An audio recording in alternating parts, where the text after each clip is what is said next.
C'est en août 1291 qu'est rédigé et signé par les trois cantons d'Uri, Schwyz et Unterfeld le pacte fédéral, reconnu comme pacte fondateur de la Suisse. Avant cela, aucune trace d'une quelconque unité. Pourtant, l'ensemble des cantons qui composent le pays d'aujourd'hui sont bien plus vieux. Pourquoi cette apparition soudaine? Telle est la question.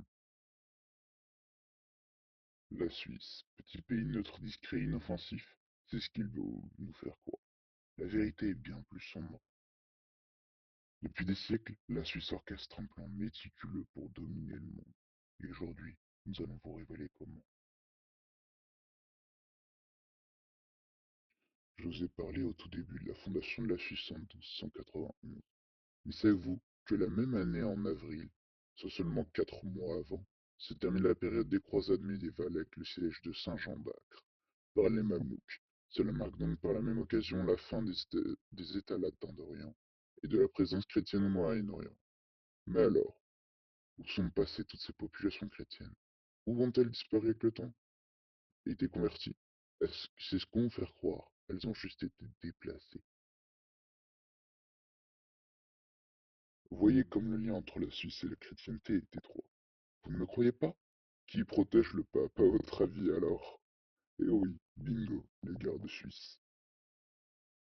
En Europe ont commencé à embaucher des Suisses comme mercenaires, et parmi eux, le Vatican. C'est pour cela que 500 ans plus tard, les gardes suisses sont toujours là. Aussi, leur engagement de neutralité ne vous rappelle rien? Qui d'autre est neutre en Europe à votre avis? Vous l'aurez deviné, le Vatican. Il est donc indéniable que la Suisse est intimement liée à la chrétienté et au Vatican. Mais ça, ce n'est qu'une infime découverte en comparaison avec l'immensité du complot qui entoure le pays. Quand je vous dis Suisse, vous me dites banque et réseaux financiers occultes? Ces banques suisses ne sont pas de simples institutions. Ce sont la pierre angulaire d'un système conçu pour contrôler l'économie mondiale. Pendant que les nations s'endettent, la Suisse finance les deux côtés de chaque conflit, grâce à leur position neutre, s'assurant que personne ne gagne. Sauf eux. Cet engagement de neutralité, parlons-en justement. La neutralité suisse n'est pas un choix moral. C'est une stratégie pendant que les autres nations s'affaiblissent dans des guerres. La Suisse reste entrée à l'abri de tout soupçon accumulant richesse et influence. Une position trop parfaite pour être le fruit du hasard. D'ailleurs, si je vous parle de neutralité depuis tout à l'heure, sachez que ça aussi ce n'est qu'une façade. Ne vous fiez pas à leur apparence pacifique. La Suisse possède l'une des armées les plus redoutables du monde. Il y a un petit pays qui compte plus de 2 millions d'armes pour seulement 8 millions d'habitants. C'est un des pays les plus armés du monde et ce pays, eh ben c'est le mien, la Suisse. Grange. Ah non, en fait, c'est pas une grange, il y a un méga canon à l'intérieur. N'importe quel citoyen suisse de plus de 18 ans peut demander un permis et les acheter. Alors, La Suisse est encore remarquablement puissante, avec un service militaire obligatoire, des campagnes de recrutement sur Internet qui te tutoient, Es-tu prêt à façonner activement ton avenir? ouais, des avions de chasse hyper quali. Leur objectif, c'est tout simple. Être prêt quand le moment viendra, quand le monde affaibli se tournera vers eux pour être sauvé, et tombera alors sous leur contrôle.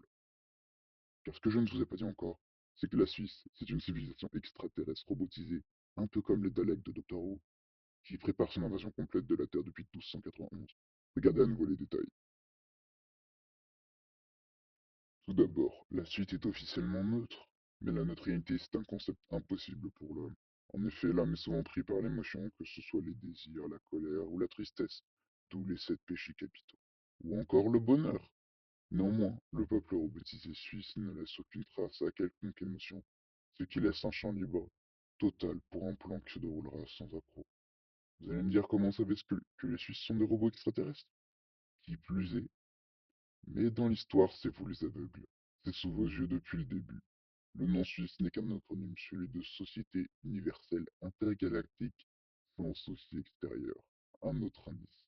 Le pape François est mort récemment le 21 avril 2025, soit la fête de l'innovation. Encore un indice de la robotisation des Suisses. En revanche, je ne vous ai pas encore détaillé leur plan. C'est en ne participant pas aux guerres et en récupérant l'argent, ils accroissent du pouvoir. Et une fois que les nations seront toutes faibles, ils prendront le contrôle du monde avec l'aide du pape. et de tous les chrétiens manipulés à travers cette Bible. Quand me demandez-vous? Eh bien réfléchissez bien. Karine Keller-Sutter, présidente de la Confédération, a pour date de création le 22 décembre. Même jour où, en 2032, un astéroïde pourrait frapper la Terre, selon l'Agence spatiale européenne.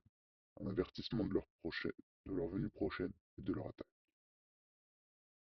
Ils attendent, ils patientent, depuis des siècles, mais leur plan est en marche. La Suisse n'est pas ce qu'elle semble être, et bientôt, le monde entier le saura. Maintenant, vous ne pourrez pas dire que vous ne le saviez pas.